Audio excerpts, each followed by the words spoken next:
Tonight on Nightline, muscular Christianity. A group of men who say Jesus should be less meek and mild, more masculine, and they call themselves the God-men. Window on the world. September the 11th destroyed their livelihood, but bound them together from shared tragedy to a new business. And style secrets. This woman was offering anonymous fashion tips online, but she wasn't a hairdresser or a makeup artist. The furtive fashionista in A Sign of the Times. From the global resources of ABC News, with Terry Moran in Washington, Martin Bashir and Cynthia McFadden in New York City, this is Nightline, March 15, 2007. Good evening. We begin tonight with a group of men who believe that it's now time for a more muscular Christianity. They're responding to a stereotype that going to church makes men more feminine. And men are certainly outnumbered in the pews on an average Sunday. 60% of the adults at a worship service are women. So now some men have decided to emphasize the masculinity of their Messiah. Nightline's John Donvan travelled to Franklin, Tennessee for the latest installment of our series, Faith Matters. At a Tennessee shopping mall the other day, across from the dress shop, just past the ice cream counter, and down this corridor behind the black doors,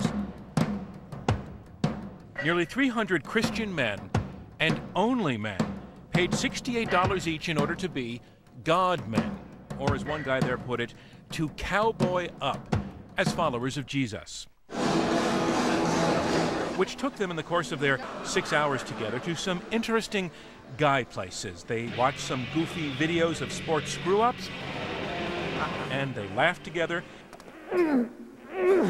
They watched a guy bend wrenches with his bare hands, and they were wowed together. There it is. They listened to a stand-up comic who has an edge. I hate political correctness, and my goal, my legacy is I want to watch it die in my lifetime. And they loved the punchline. But first, I want to watch it suffer.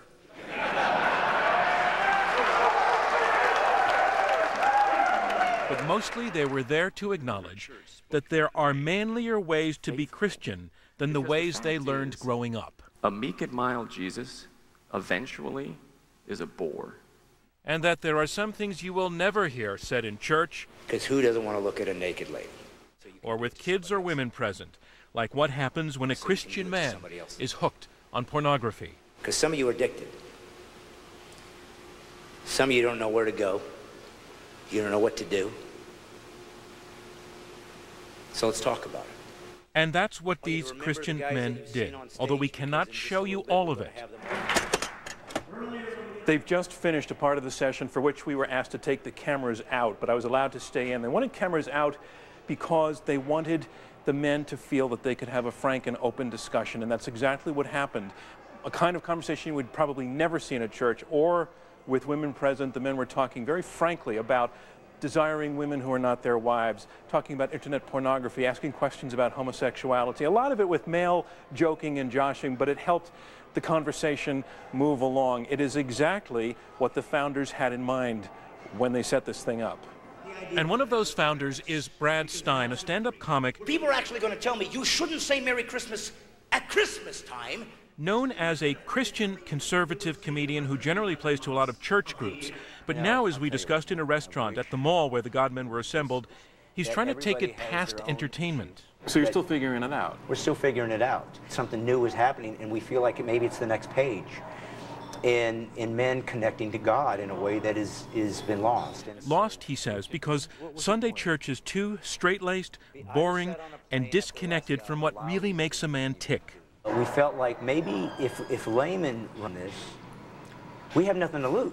Right. We don't have any church to lose. We don't have any congregation we have to answer to. We're just guys trying to be straight and being real.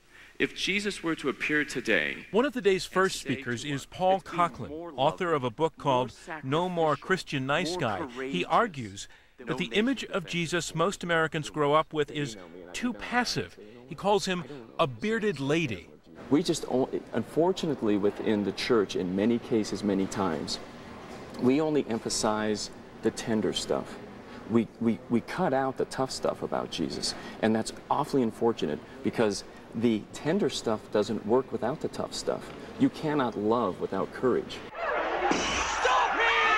Well, what Jesus, then, are the God-men talking about? Well, most often they point to the Jesus who whipped the money changers at the temple. In Zeffirelli's Jesus of Nazareth, that's the kind of Christ, robust and strong, the God-men say has been downplayed far too often. But what about turn the other cheek, Yeah. central message? Absolutely. What about blessed are the meek?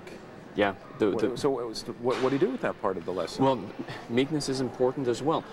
Meekness is a virtue, and meekness can be a vice depending on the situation. So I want to encourage you to be good instead of nice, but know that you're going to make enemies in the process. But the good thing is, Jesus never said we couldn't have any enemies. He just said to pray for them. It's a distinctly different message from the standard one, and during the lunch break, I talked with some of the attendees about why they were attracted to this. And I was taught, turn the other cheek, turn the other cheek, turn the other cheek. I ran out of cheeks, and I still had to keep turning. And so that's and now that's you would do taught. what? And now I stand up more for what I believe in. I'm not turning the other cheek. I upset somebody about it. I'm standing firm to it. You know, I'm a regular, normal guy. I actually work on a church staff here in town, okay? So I'm part of the culture of creating environments for men and women. But when I go see a movie like Braveheart, you know, there's something inside of me that goes, yes, I want to be out there fighting, you know, that kind of thing. Yeah. It draws the warrior part of masculinity out of you. And that's what we don't do very well at church. I am a small groups pastor and a leader of my men's ministry at church. So you are a pastor? Yeah. Yeah.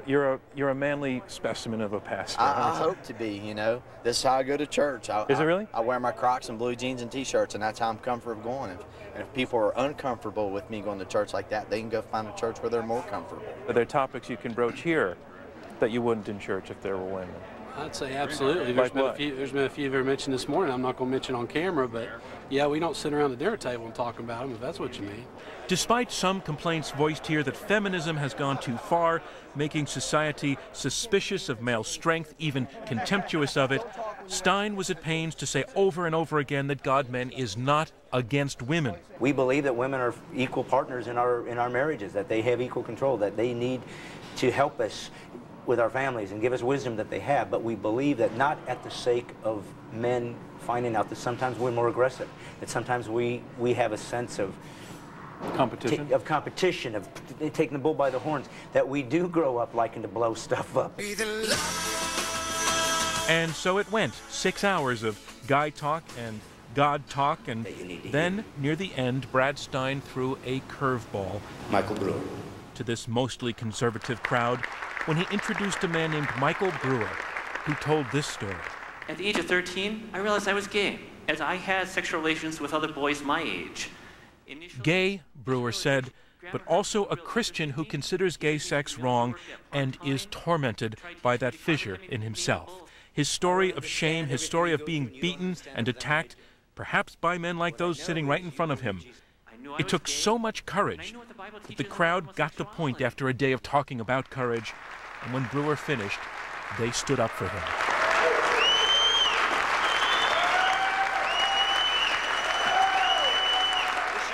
And that was God-men, a Christian work in progress, definitely not church. God bless you, brother. I'm John Donvan for Nightline in Franklin, Tennessee. The God-men of Tennessee.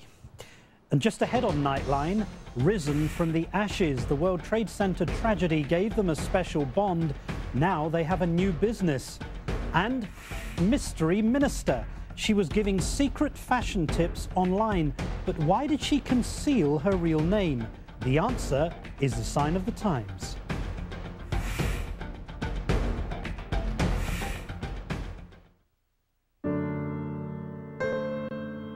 For those who serve others, we serve you. We're TIAA-CREF. With our range of financial products and services, including personalized, objective advice, we have the expertise to help you plan for and live in retirement. So whatever stage you're at in preparing for your future, we can help. TIAA-CREF, financial services for the greater good.